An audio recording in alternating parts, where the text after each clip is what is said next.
platteland, klein dorpies. My pa het gevoer, my ma, ons kerk was deel van my kleintyd af gewees. Die aande was huisgossies, was deel van my lewe gewees. Kinderkraans was deel van my, ek van my ma die oorgesin van dit ek klein was. Kerk toe gaan, daar was nie 'n kwessie nie. My laerskoolloopbaan was wonderlik klein dorpie. Hoërskoolloopbaan in Dundee hoërskool. Wonderlike, ons gaan nou hierdie week, ek vlieg vandag nou weer so toe, en volgende maand is weer daar, so my hoërskoolloopbaan was fenomenaal gewees, in terme van dit. Goeie vriende, altyd betrokke by die jaarlikskonferensie CSV. Ek het die Here ontmoet in my stand 7 jaar, dis in 82. Daai tradisionele, dis hoe ek sal die Ege Kerk dankbaar bly vir my lewe. Ek nou dat ek kuier gaan aflê in Stellenbosch by Dominee Dekker, wat my op 'n kamp by Wagterdam, wat saam by die pad gestap het, waar ek op my knie gestaan het en gesê, Here, hier is my alles. En kan ek vir julle sê, as ek van daai moment af moet deurtrek na waar ek hier vandag sit, dan is die beste illustrasie wat ek kan gee is 'n pad. En ek het die ding al gebruik by 'n ander groep, so ek wil vraag praat van die pad.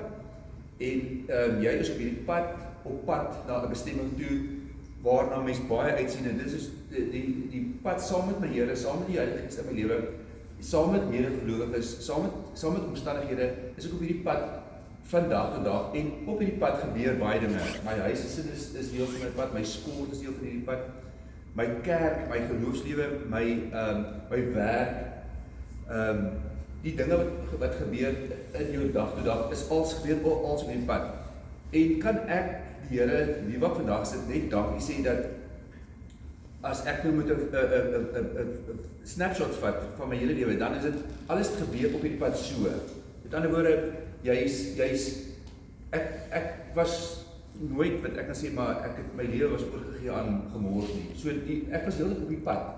Maar dat dit sou gebeur dat mens in jou weermagjare of in jou studentjare of dat jy baie nader beweeg aan die edge en jy sien weer in die hoofstroomie, dit is waar, maar dat ek vir julle kan sê hier wat vandag sit, deur my hele lewe kan ek die Here dank vir is 'n Samuel wat van kleins af die pad gestap het saam met die Here. Kan ek sê dit was my lewe.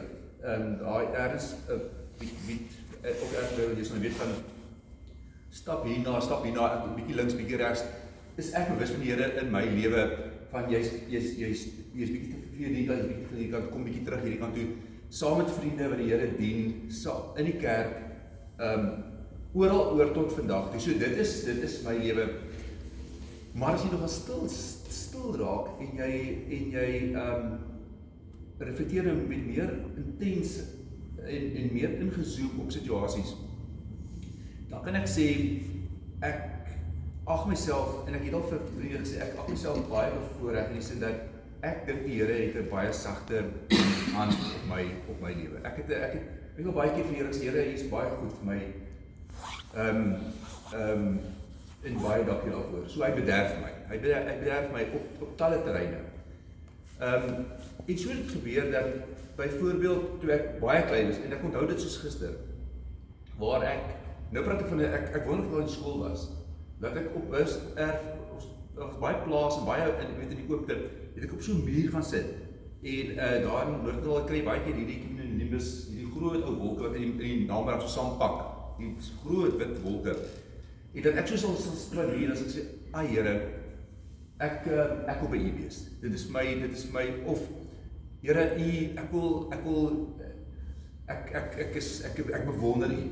So daai gedagtes van ek en hy saam is 'n ding wat al van kleintyd af kom.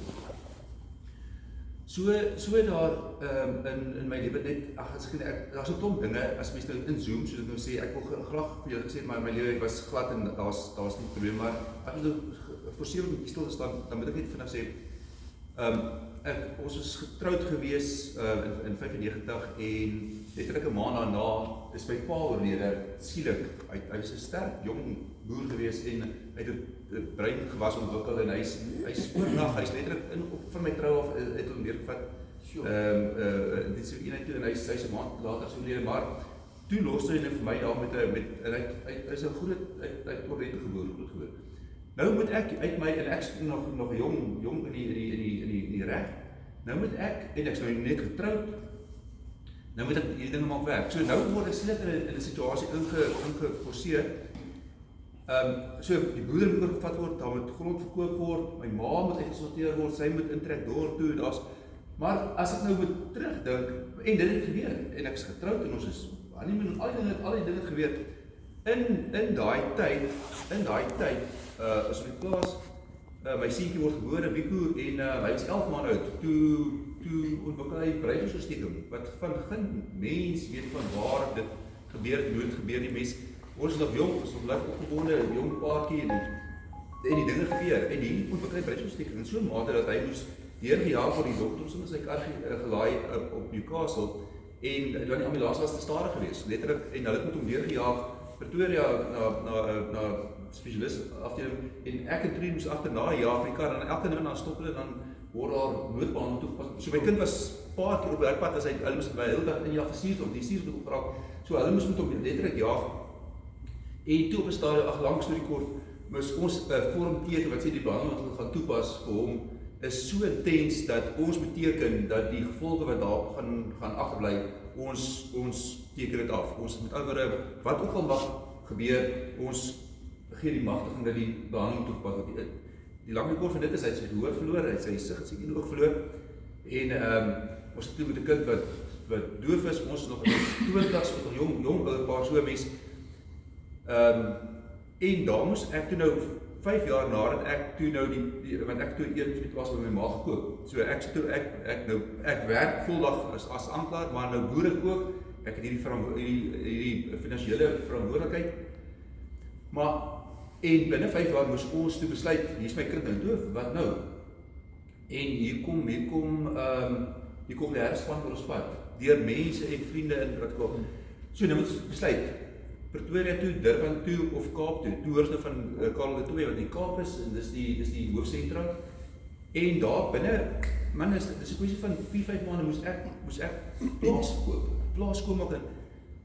So as ek nou vandag en hier land ek op 'n huis waar ek nou bly vandag in Middelstraat wat letterlik ons ingery het op 'n maand met tyd ons het 'n agent gekry. Soos jy weet die plek by die mark as ons belangstel, ons het gekyk, ons het geteken, gekoop, ingetrek op die N1. Ek het afgestap na my werk toe kry ek oorplasing Bellville Wandelskantoor toe, dit is loopafstand so toe die kry 'n oorplasing van haar, sy was baie saam as die polisie gewees. Sy kry oorplasing. My kind is in Karel de Tooy, beste plek ooit. My dogtertjie word gebore. So in 'n oogwink, wil ek amper sê. En natuurlik die geweldige finansiële implikasies van al hierdie wat gebeur is.